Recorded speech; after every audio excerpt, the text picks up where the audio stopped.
Good evening, everybody, and welcome. The Supreme Court today hearing arguments on the issue of presidential immunity, and there has never been a time in all of American history in which there are so many court cases that demonstrate the urgent need for that presidential immunity. No president has ever been so zealously and viciously persecuted by the opposing political party as has President Donald Trump. The court itself is an argument for such immunity. Not all of the justices are brilliant legal minds, and some are certainly ideologically aligned with extreme Marxist CRT and DEI, and rigorous logic seems alien to several of the justices as well. Here is Justice Sotomayor, pushing a variety of ridiculous Marxist-STEM-oriented arguments about how hypothetical presidents ordering assassinations.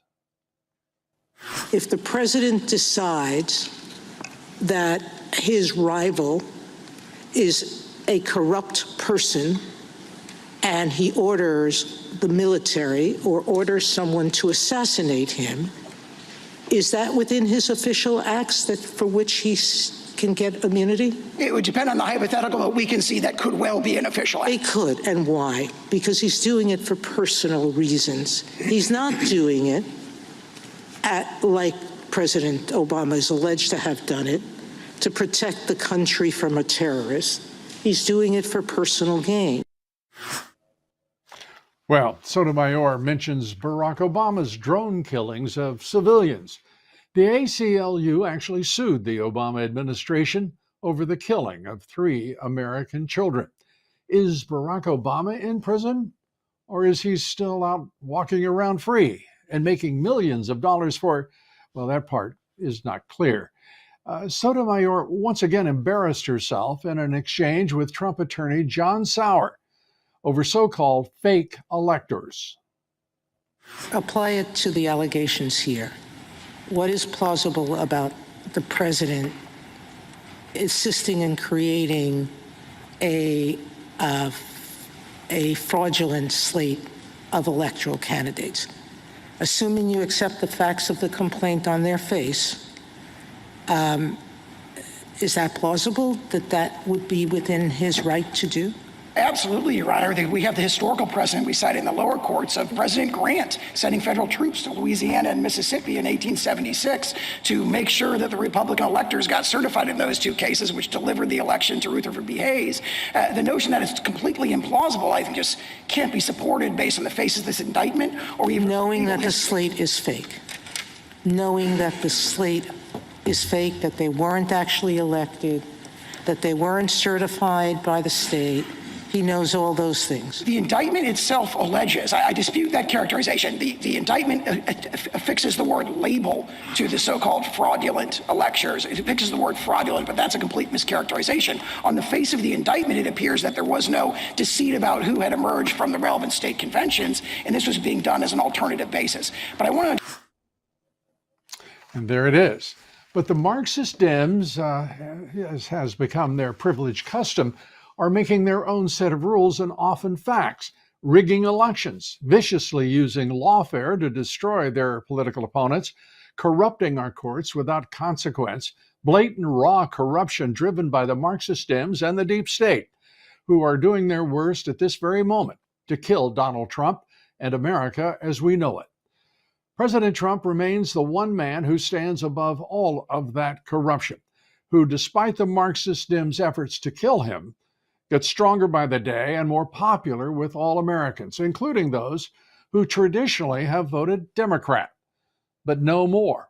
Trump is now their man.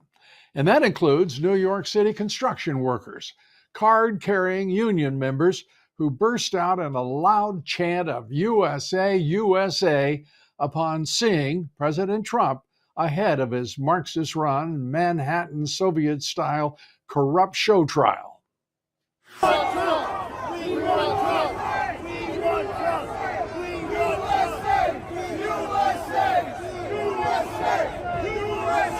So there is rising hope for the country, and we'll have much more on President Trump's court appearance later in the show.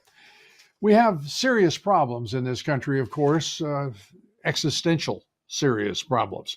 And the Republican Party is one of those problems. The Republican establishment sellouts in the Republican Party included a $3.5 billion amendment to, quote, supercharge mass migration from the Middle East, end quote. It isn't enough for the Biden regime to turn over all 2,000 miles of our southern border to the Mexican drug cartels who are killing young Americans by the hundreds of thousands, whether with fentanyl or other deadly drugs, and they have the help of the Chinese communists in supplying that fentanyl, and the cooperation of the Biden regime waving in Chinese sleeper cell agents. And now the Marxist Dems inviting into America hating terrorists from the Middle East. This is already a full-blown invasion of our country, and one the Biden regime means to support until they destroy America. The Biden regime's partisan Marxist hacks have broken all of their constitutional oaths, including betraying our Fourth Amendment of the Constitution with warrantless surveillance of Americans, reauthorized by the Biden-Johnson FISA renewal bill. Our guest tonight is one of the few congressmen fighting back.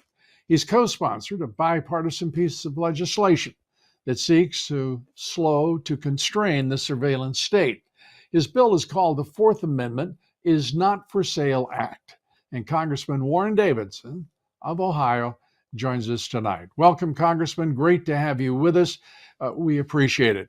Anything that could be done to constrain the surveillance state is something I would definitely support, and I believe nearly all Americans would. Where do you stand with this legislation, and what has been the reception of your leadership and the Republican Party in the House and your colleagues? Well, the great thing, Lou, thank you for having me on, and thanks so much for highlighting this. This has been a tough issue to get people to pay attention to. I mean, if people were as vigilant about defending the right to privacy as we have been about defending the right to keep and bear arms, we'd be in great shape. But the Fourth Amendment is just grossly abused, and the right to privacy has been trampled on for decades, frankly. And part of the way this goes back to the 70s with a couple bad court decisions created this doctrine called the third party doctrine. And at the end of the day, that's why the big business, big government coalition is so powerful. They want everything to stay account based, because the premise is that once you've shared your information with anyone else, you no longer have an expectation of privacy. That would mean, like, well, you mean my cell phone company, they get information. You mean my bank, they get my information. You mean geolocation data in your car, your phone. I mean, everything in the world, every app that tracks you. They're basically trying to say, well, you have an account with them, so you don't expect privacy. So it is terribly infringed. And we finally got, the Fourth Amendment's not for sale. And so with that infringement, the government's decided that they can just buy up data that they would otherwise have to get warrant or subpoena for. And they really don't even need the warrant or subpoena anymore. They buy around having to get the things that are required by the Fourth Amendment. So we passed it in the House. Now we need a vote in the Senate. And a vote in the Senate, Mitch McConnell, has he signaled any appetite for this kind of legislation that is for the Constitution? Well, I think Mitch McConnell would probably be on the other side of this issue. It's a weird issue in the sense there aren't very many things that don't break on party lines anymore. I mean, pretty much you've got, red versus blue on virtually every thing that you're tracking. But we passed this in the House with a coalition of 123 Republicans and 96 Democrats. And when we tried to get a warrant on FISA, that was abused. We had 126 Republicans say get a warrant, even for FISA data, but only 84 Democrats. And part of that was the Biden administration had the Attorney General literally calling Democrat members of Congress and, pushing down the vote count there. So the White House also worked against this. So in your own party, there is extra pressure to kind of support whatever the administration calls. And we would not have gotten this done without a bipartisan coalition. And so, look, it's tough to reclaim freedom once it's been surrendered, but we have a chance here on the Fourth Amendment's not for sale. Chuck Schumer is a co-sponsor of Dick Durbin's version. Dick Durbin's the chairman of the Senate Judiciary. Mm-hmm. How did Speaker Johnson vote on your bill? He actually voted for it. And, it got pushed out of the FISA path. And in a way that kind of made sense because it applies broadly. It's not just a FISA bill. It applies to the entire collection gathering, law enforcement and intelligence collection gathering mechanism. Is basically Amendment and applies throughout the country. So it was supposed to be part of it was in the judiciary basic text. Then it was going to be an amendment to FISA. They did get an amendment vote in the Senate, and unfortunately, it didn't pass there. But the hope is, as a standalone product, we could find a coalition to get this across the finish line. It didn't pass by a big margin in the House, but it did pass. Congressman, I appreciate you being with us.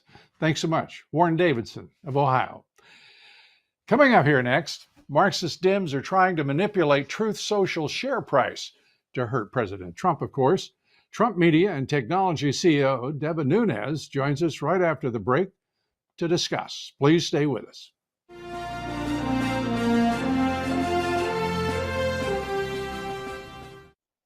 Welcome back. Trump Media and Technology Group CEO Deva Nunes says Truth Social is being targeted by bad actors, and the regulators in Wall Street are doing nothing, apparently, to stop the manipulation of Truth Social's DJT stock. Nunes is calling on Congress now to investigate the potential manipulation of Truth Social's share price through what is called naked short selling. That is, the illegal practice of selling short shares that are not owned by the seller. When Truth Social debuted on the market in late March, its stock soared to a high of $80 a share. Trump's net worth, by the way, more than doubled in a single day. No one had ever seen anything like it. By the middle of April, though, it had fallen 68% and has continued to be erratic in share price. Nunes suspects that this could be the work of sophisticated saboteurs out to tarnish Trump's brand and also to harm Truth Social. That wouldn't be surprising. The success of Truth Social's market debut enraged all of the people actually, I would like to see outraged because it was a reminder of President Trump's continued broad appeal. People trust his brand, which obviously extends to politics and to the market. That's why his enemies want to tear Truth Social stock down, and Trump Media CEO Deva Nunes is having none of it. He is on the warpath, and he joins us tonight to talk about all of that. Devin, great to have you with us on the show.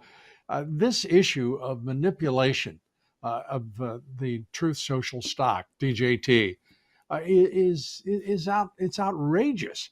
What did you first detect that raised your both antenna and hackles? Well, Lou, thanks a lot for having me on. And, this is something that we showed up on what's called a reg show list.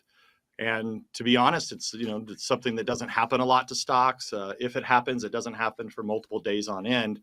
So we just started asking questions. And of course, we have an amazing retail shareholder base that I'm sure that you're ultimately familiar with. People that are very dedicated to what? To the free speech platform that we're building. And they're noticing anomalies. For example, they say, hey, I called my broker. They said there's no shares to short. If they have to short, they're going to pay a high interest rate. So where are all the shorts coming from? And then when you end up on this reg show list for, I don't know what it is now, 20 days in a row, somebody has to, and it's my job and my duty to make sure that I ask the right questions. So what are those questions? We reached out to the NASDAQ last week. We had another call with them this week. They're continuing to be very helpful and helping us to understand what could be going on.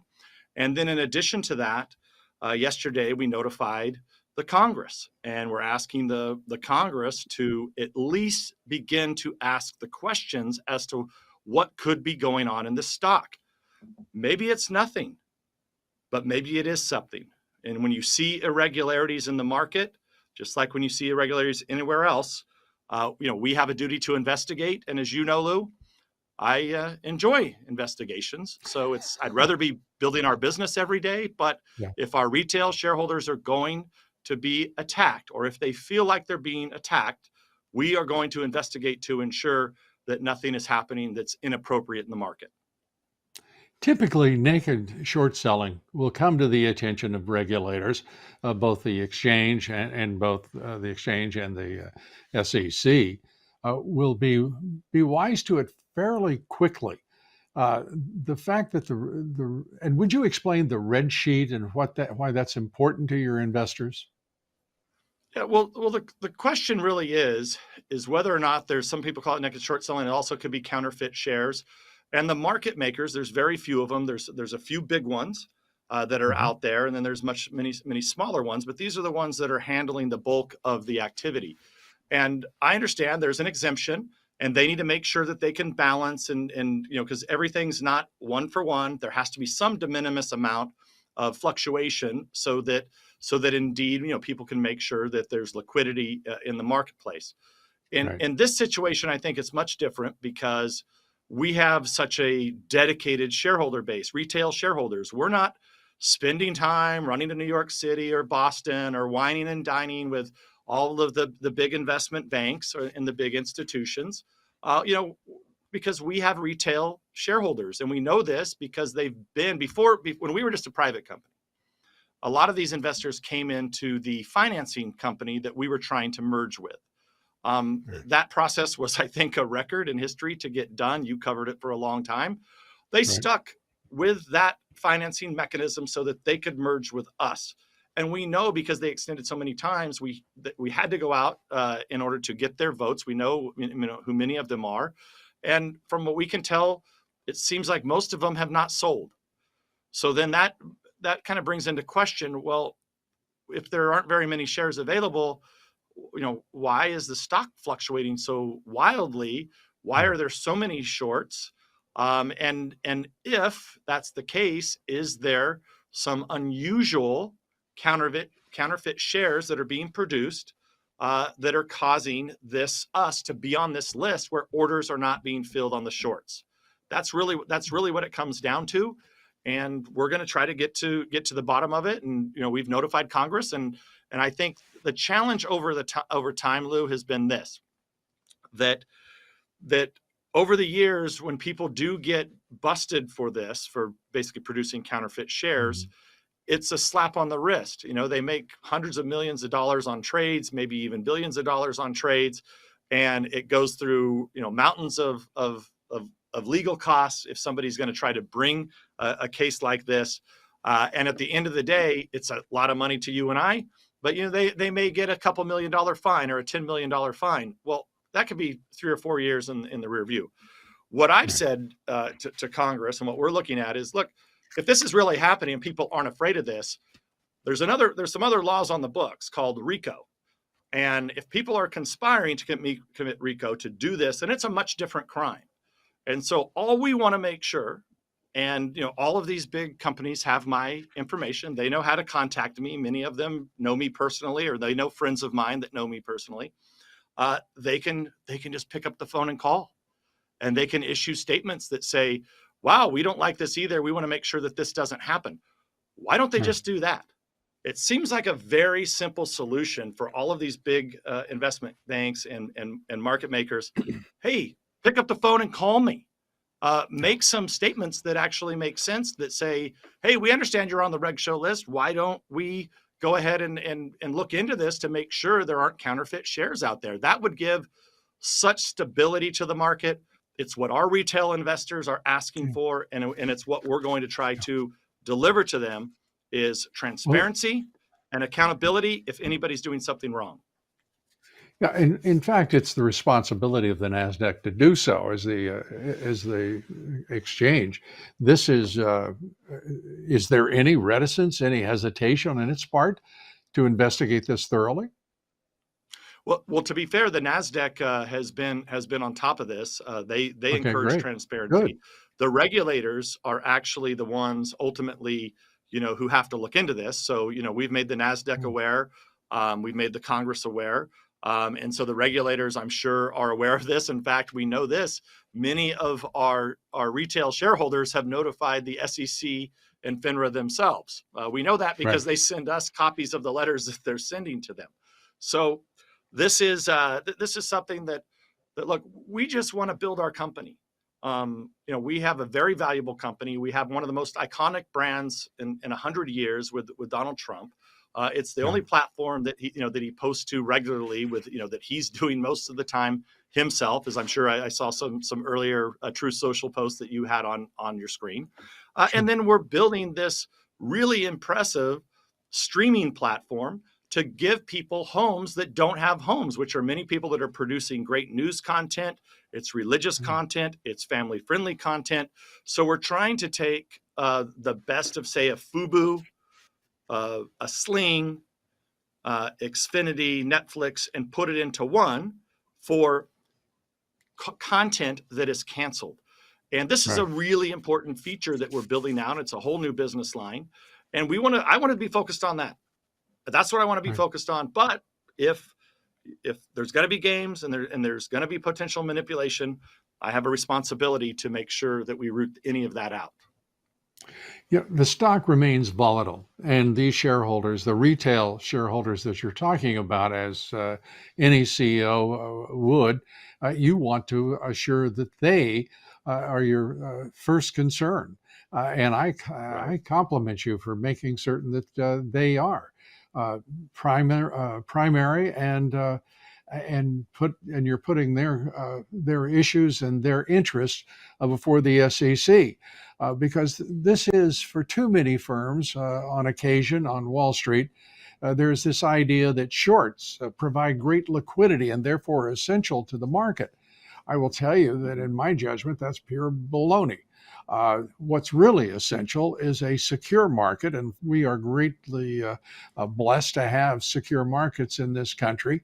But we are also, it's very important that our shareholders know that the game is four square and straight up. And when the shorts start playing like this, with naked shorting, it's time for everybody to get up on the balls of their feet and get this straightened out. And I applaud you, certainly, Devin, for doing so. And I thank you for being with us here today. You get the last word. Well, look, I couldn't have said it better myself. I mean, all we want to do is make sure that there's transparency in the marketplace. And to be fair, as a guy who used to trade commodities back in the day when I put my old agricultural hat on and I was doing a lot of hedging, and I understand, how that market worked. And, a lot of times, you'd want to hedge to protect prices from going the wrong way on you. Say that, you had to buy feed or you had to sell cotton, that sort of thing. And that's a system that works. But what's different with the stock market is that you have the potential for there to be counterfeit shares. We know that's happened in the past, and we want to make sure that that's not happening now. And I think that's the thing that hopefully Congress can take a look at this. Maybe there's nothing wrong. I hope there's nothing wrong. And if there's nothing wrong, why doesn't just everybody come to the table and recognize, hey, nobody wants to see this type of volatility. And I would say this: I have people all the time that tell me that retail shareholders saying that oh, I bought the stock, right? You see it all over True Social. I never have any retail shareholders telling me, oh, I shorted the stock. Now maybe they wouldn't want to go put that on True Social, but my bet is that it's not retail shareholders that are shorting the stock. It's actually hedge funds that are shorting the stock, and it's market makers who are facilitating that to happen and need to make sure that if they're shorting the stock, to make sure there's actually a stock that's actually available to be loaned out. Because when you go out and try to short the stock, if you're a retail investor, you go to try to short the stock. I think the last time I looked, you're going to pay 350% interest. Now, what type of retail shareholder is going to go short the stock for that type of interest? My guess is not very many. I could be wrong. So that leads me to believe that there are hedge funds involved in this that are potentially doing things that shouldn't be done. Maybe not. My guess is if you're talking about looking to the retail investor in DJT for shorting, I'd say that you're looking in all the wrong places, as the song goes. Devin, I think it's the big boys, and some of them are in Chicago, as you well know.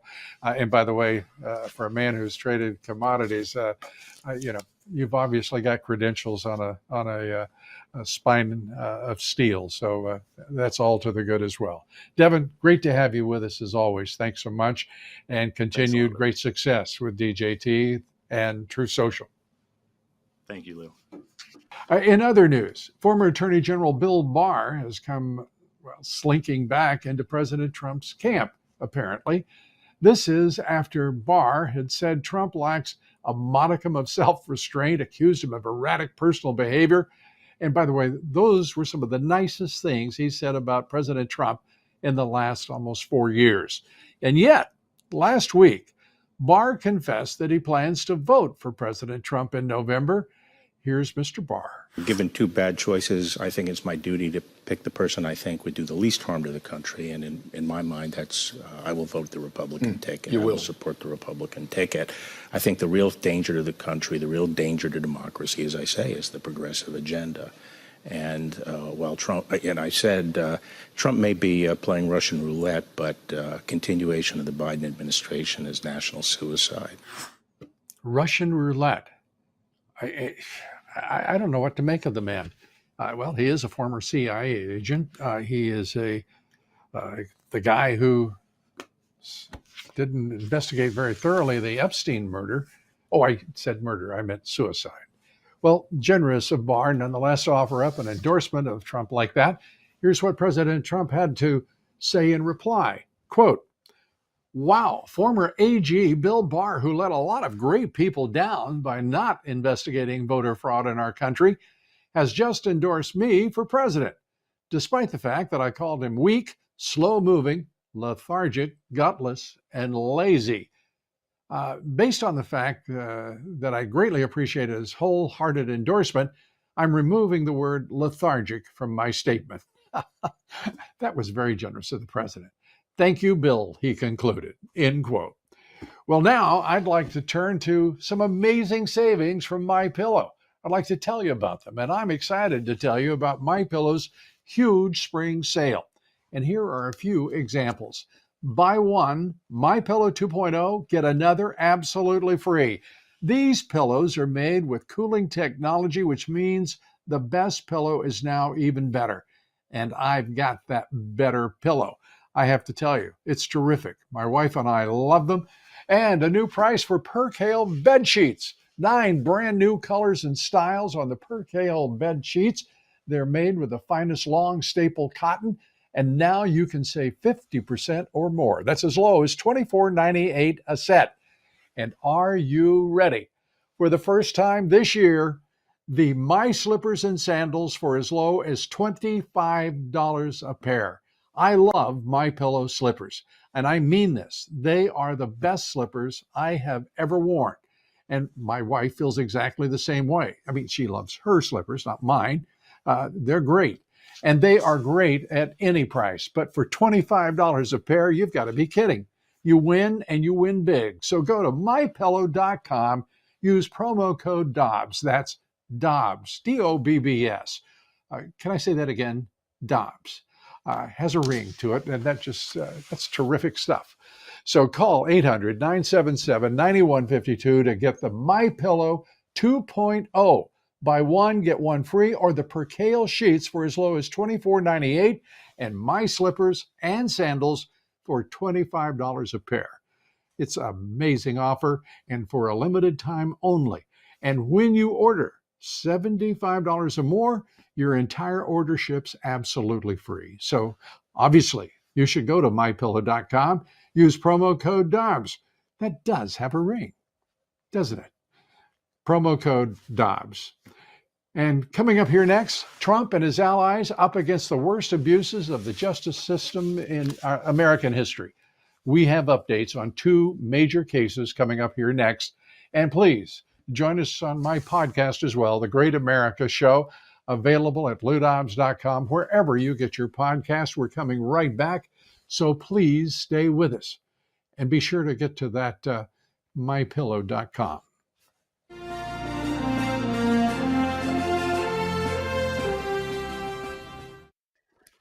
Political persecution continues to build in this country. In all, 7 attorneys or aides connected to Donald Trump and the 2020 campaign were hit with felony charges in Arizona. Among them, former New York City Mayor Rudy Giuliani, former Arizona Republican Chair Kelly Ward, former White House Chief of Staff Mark Meadows, all accused of trying to hand Arizona's electoral votes to Trump more than 3 years ago. But their real crime, it seems, was caring about election integrity while being Republicans. Meanwhile, the Supreme Court is taking on President Trump's immunity case today, holding hearings. And at the heart of that case is whether President Trump's efforts to determine whether fraud occurred in 2020 should be protected by presidential immunity. Trump's defense is, amongst his defenses, extraordinary measures undertaken as official acts that were in the public interest. Joining us now to talk about all this is former attorney for President Trump, co-defendant in the Fulton County election case, attorney John Eastman. And John has also been put in the crosshairs of the Marxist Barr Association, and has been suspended. Let me ask you to begin with here, John. Where is your battle with the California Bar Association, which to me is just purely partisan corruption on the part of the association? Where does your case stand? Thanks, Lou, for having me back on. Today we're filing our notice of appeal. The way it goes in California is that we'll go up to a 3-judge review court, and they'll decide whether to affirm or overrule the recommendation of the trial court judge. Ultimately, they don't have any authority to actually impose the discipline either. That only can be done by the California Supreme Court. So that'll be the next step after the review court. Don't know how long it's going to play out. We've had a motion for stay of the interim suspension. It's been pending for 3 weeks now, and we don't have a ruling on that. But one hopes we get a ruling pretty soon so that I can continue to practice law and earn a living while I'm defending against this, taking that up on appeal, but now also the Arizona ridiculous indictment, a state I had no involvement with hardly at all in 2020. And yet, one suspects, Lou, that I'm added to Arizona because I remain of the view that there was illegality in the 2020 election, and I've got a national platform where I'm talking about it. This seems to me to be the government demanding that you follow the line, or they'll seek to destroy you. And I'm not backing down. There was plenty of illegality in the election, and I think it needs to continue to be exposed. And Kurt Olson, a conservative attorney representing Kari Lake, Mark Fincham, in their case against the state's attorney general and some of the county election officials, Maricopa County. I mean, he introduced new legislation seeking a writ from the Supreme Court, and they, again, didn't even deal with the evidence that had been, in point of fact, in my opinion, just completely debunking every position from the Secretary of State on down, saying that they had done. Kurt put forward evidence that they did not do appropriate accuracy and logic testing. They did not secure those machines, and they lied through their teeth, and other agencies using that as the basis for their statements in the proceedings. It is rancid with corruption. We know Maricopa County, 62% of the votes in that county, and suddenly, nobody wants to talk about it, and they're trying to head as fast as they can. And what was most extraordinary is they held that the candidates themselves didn't have standing to raise the illegality issues because the illegality was too speculative. In other words, they demanded on the front end the proof that you would normally see played out at trial. And if you couldn't prove it absolutely on the front end, you don't have standing because it's speculative. That would throw out about 98% of the cases brought every day in this country. It was, in my view, a ridiculous ruling on standing, and the Supreme Court should have taken it up because the lower courts are being rogue here. And it was inconsistent. If you're a voting rights group and you make a speculative claim about a signature ID requirement having an impact on minority voters, that's purely speculative, but you get standing.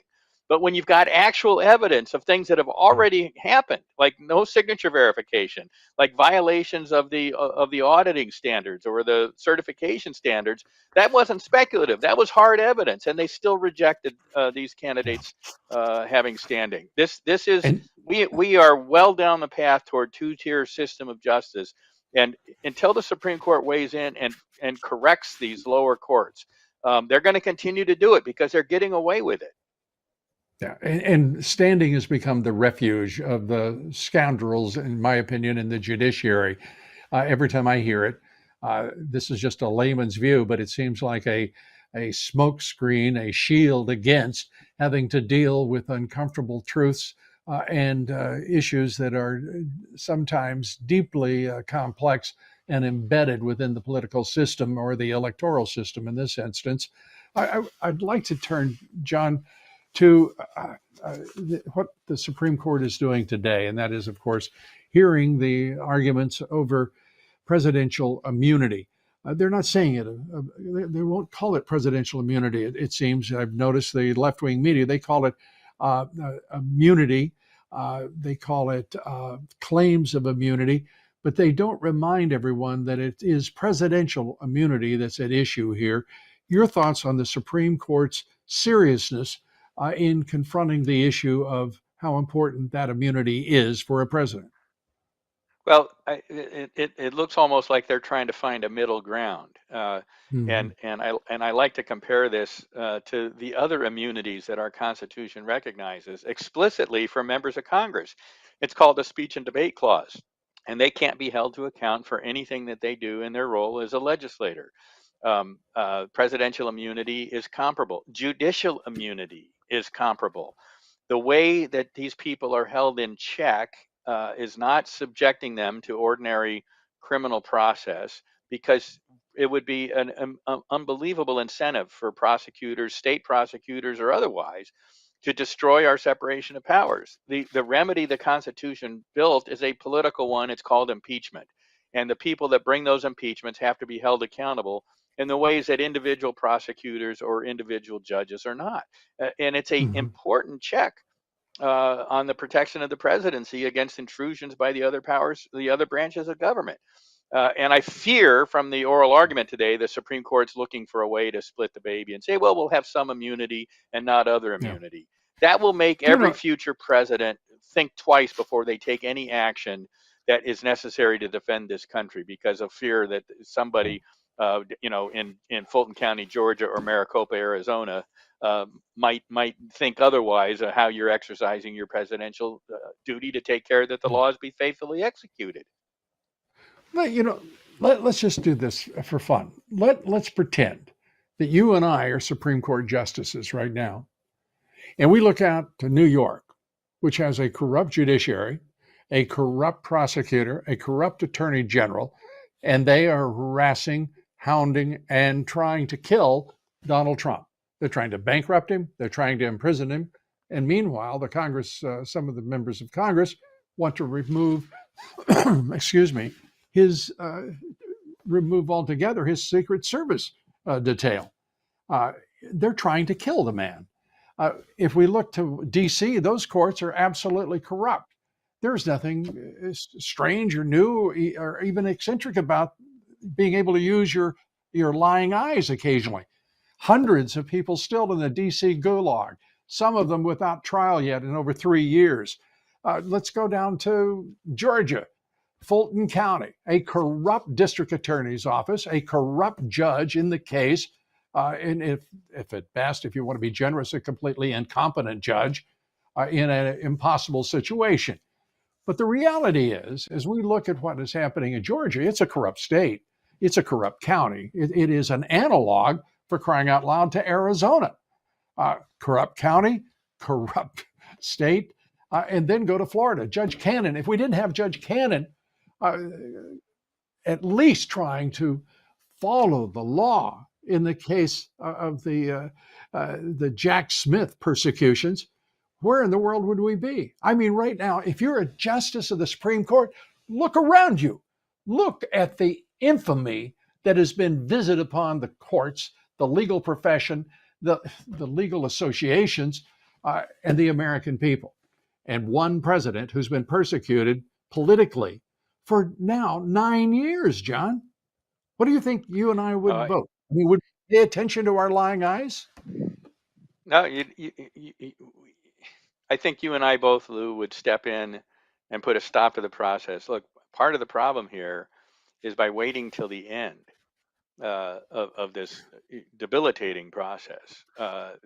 Much of the damage has already been done. I mean, how many lawyers at law firms, young lawyers working on their careers, starting families, getting a mortgage on a house, how many of those lawyers are going to take up any of these cases? And, I'm not speculating that's the goal.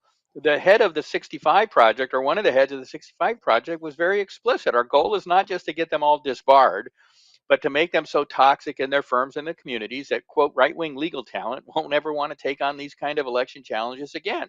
Yeah. They want a free path to be able to do whatever they want with the election, and nobody willing to stand up to challenge it. And that means that will destroy the very notion of our adversarial system of justice.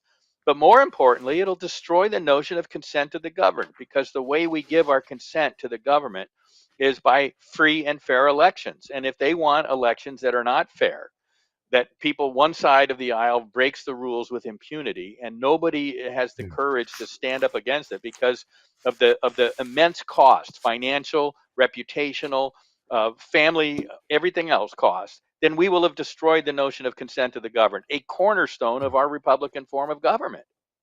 The irony here is, John, that the highest court, the Supreme Court, bound to the Constitution, without question, to support the Constitution and demand that it be honored and enforced, is right now. You can see it in their callow faces.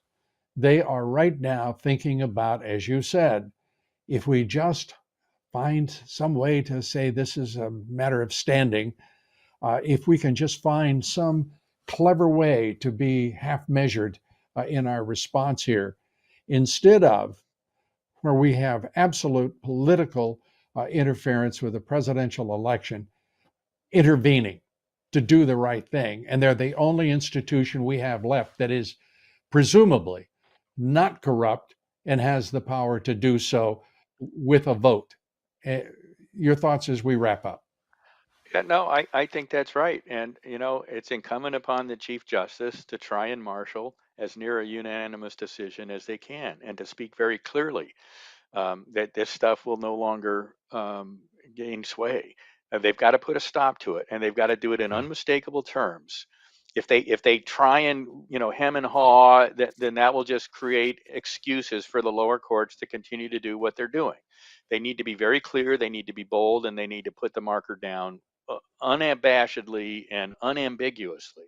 Otherwise, this is going to continue to go on, and we will have lost something very precious: the role of lawyers in defending and upholding the rule of law. Requires that lawyers be allowed to zealously advocate for their clients, to bring challenges when the government is acting corruptly. And if we don't have that, we don't have a system of justice. It's that simple.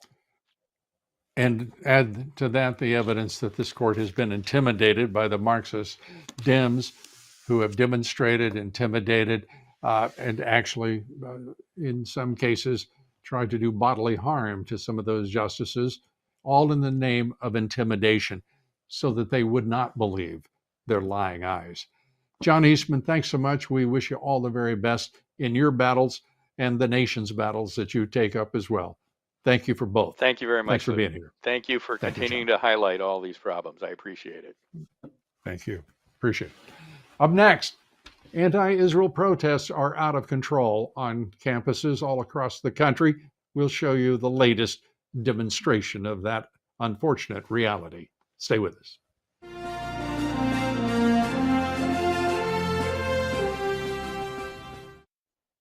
Welcome back. As pro-Hamas, anti-Israeli, anti-Israel, anti-Semitic fanatics overrun our Marxist-led universities, at the University of Southern California, a hub of communist propaganda for decades.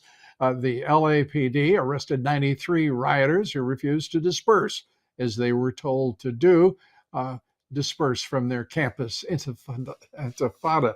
And in Texas, they don't mess around. I like this story. Governor Greg Abbott deployed armed police horseback to scatter the terrorist-supporting malcontents and made dozens of arrests of the criminal trespassers at the University of Texas. You know, the ignorance of it all, and ignorance on a university campus makes no sense at all, does it? Benjamin Netanyahu had it right. What we're seeing on our college campuses, America's California, Texas, New York, you name it, what we're seeing nationwide on our university campuses is certainly looking a lot like 1930s Germany, don't you think? Well, joining us now to talk about the anti-Semitic pro-Hamas campus revolts that are sweeping the nation is senior fellow at the Claremont Institute, Jeremy Carl, and he's written an important new book, The Unprotected Class. And Jeremy, great to have you here. I want to start with what we're witnessing on these college campuses. It is astonishing to me to see, and now Harvard, by the way, has just re-entered the contest for the dumbest Marxists in the country in its leadership. They're having these encampments, and they're now having protests. And most of the Ivy League schools are doing the same, the so-called elites. This is a disgusting moment, and there doesn't seem to be a response except in a few places, whether it be Texas, USC, apparently, a few others. You're thinking.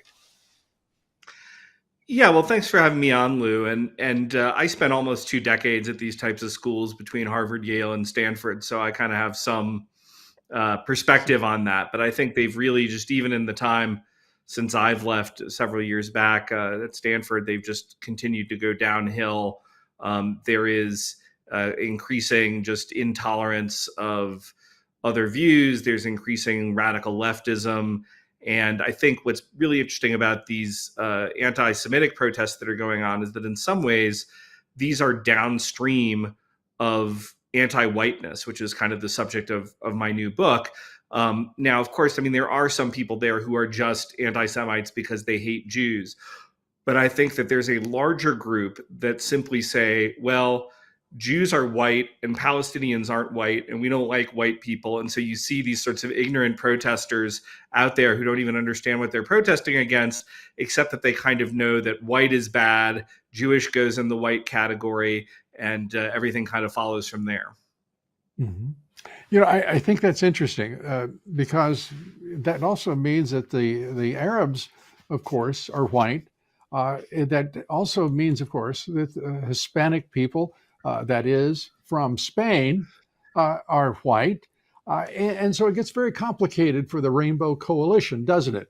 And that's not often considered in our, our deeply intellectual universities, who don't bother to do even the most transitory or shallow research and have any idea of what they're talking about when it comes to class, to color, race, ethnicity, or, heaven forbid, meritocracy and equity. I mean, they can't even begin to deal with their own conflicts and contradiction in the nonsense they call a philosophy.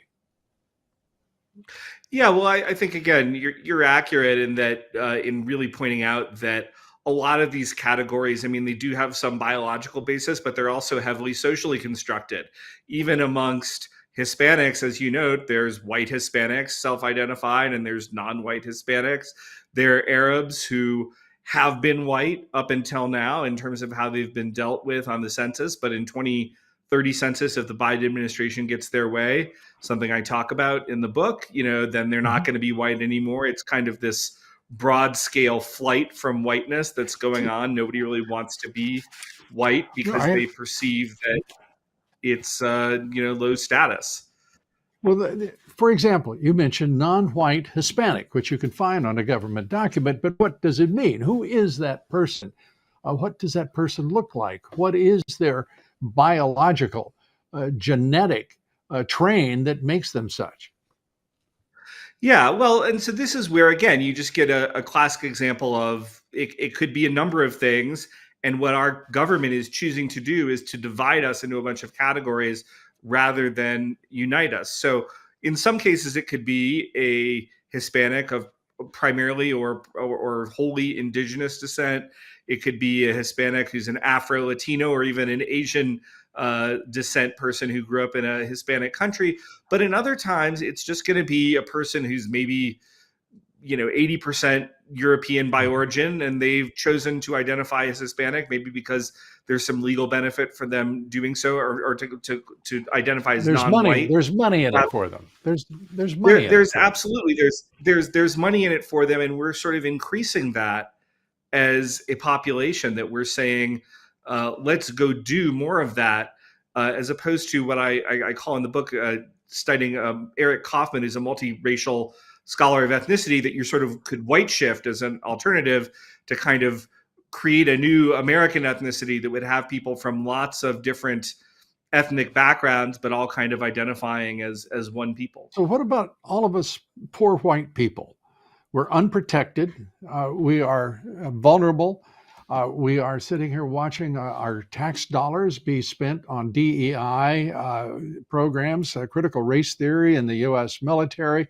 We're watching idiots, and I mean, they're really no more than that. They have snappy patter and maybe a thesis, but where in the world did they get that doctorate? And was it a PhD or was it one of those fancy educational doctorates? I mean, we've got people. What's really remarkable is in this age of equity, if not equality, we have people who really are their PhD is in themselves. They are ethnocentric. They are mindless in terms of the broader world, and have no sense of what it means to be educated as a university student, say 50, 60 years ago. What are we poor, unprotected white people to do in the midst of this destruction of what was once at least a meritocracy and our public school system that really was the great equalizer in our society, even without the war on poverty? Well, Lou, I think we need to stand up for ourselves. And that's really why I wrote the book. I mean, I'm not trying to whine to the referees. I'm not trying to say, oh, woe is us. I mean, I do think that there's obviously very real, very systemic racism and discrimination going on. I document it in painstaking detail over almost 1,000 references. But what I think Jeremy, we need I got to do ask is you this. Jeremy, bear with me. Where is there systemic racism? Would you tell me? Because I really would like to go get it fixed. So I think there's a few different things that you can kind of point to, and one of which we've already touched on, which is this flight from whiteness, right? The number of Native Americans, just even in the last census, doubled.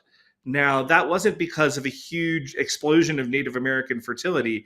It's because everybody's seeing there's more and more benefits to identifying yourself as something other than white. I document a lot of those in the book. So, if I'm Elizabeth Warren, I'm going to take that distant 2% Cherokee ancestry and run with it. And you see this sort of thing over and over again. One other example I'll just give real quickly. I originally wanted to call this book, It's Okay to Be White. And I got the editorial staff. Yeah, see, this would have sold a lot more copies, I feel like, although it's doing quite well. But I got the editorial guys to go in for that. But I couldn't get the sales team. They said, we can't sell that to Walmart and Costco. But there shouldn't be anything. It's okay to be Hispanic. It's okay to be African American. It's okay to be Asian American. It should be okay to be white. But just to say that is seen in our modern discussion as a provocation. You know what I want to see is a book that takes a list of the 100 years of the greatest explosion of intellectual property, the education of such a broad section of this populace in this country. By the way, it's not matched anywhere in the world, as you well know. And if somebody wants to do this race thing, let's take a look at who made the principal contributions, whether it be use the Nobel Prizes, use the MacArthur prizes, whatever you want to do. I also do basically just empirical innovation. Who brought all of that change and all of that innovation to the world? Who was it? By race. Yeah. Well, And who was it actually, by nationality? I, Who was it by yeah, nationality? I've actually got good news for you. That book has been written. It's called Human Accomplishment by Charles Murray, and it gets into exactly that that thing. I wish I could take credit for it. It's a good book, but I Yep. understand what you're It's a saying great implicitly, right? That white people have, of course, provided a lot of these sorts of things, a disproportionate amount over decades, and yet now disproportionate we are. or an overwhelming, a disproportionate or the overwhelming numbers. Sure, absolutely, Okay. and so you see But I don't that, want and us to run. And the reason I said that to you, Jeremy, is I don't want anybody to run from being white. yeah. It's, Well, that's right. I'm I mean, and kidding that's you, what I'm trying to obviously. do here.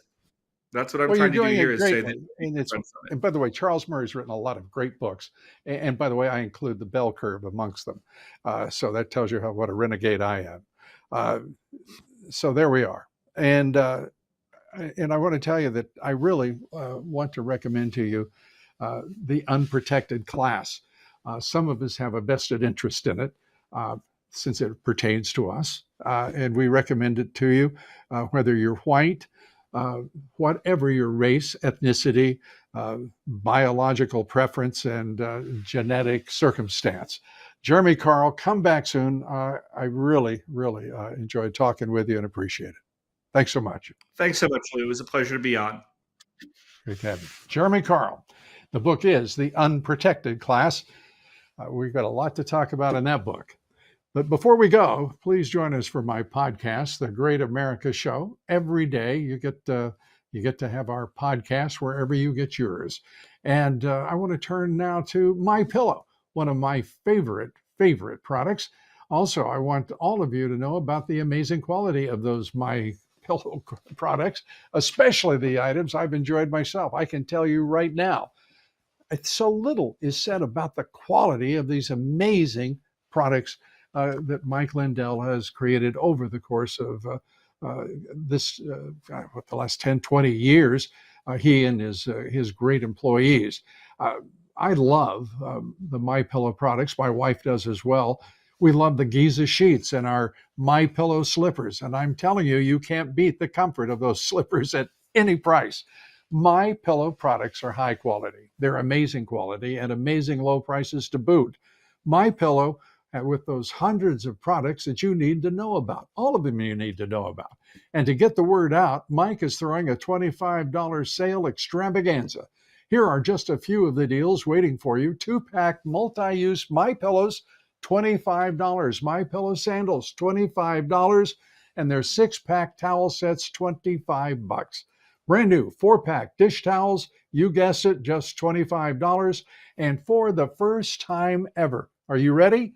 Premium MyPillows with all new Giza fabric, any size, any loft level, even king size, $25. This amazing offer won't last long, so order now. Just go to mypillow.com, call 800-977-9152, use promo code Dobbs, DOBBS, promo code Dobbs. I love the sound of that. It's got a great ring to it, don't you think? And by the way, go to mypillow.com because you'll be glad you did. And thank you for being with us. And you'll be glad if you're with us tomorrow as well at 7 o'clock Eastern, 6 Central. And don't go anywhere because the Lindell Report is coming right up and Mike has a great show for you. Don't want to miss it. Good night. Thanks for being with us. God bless you. And God bless America.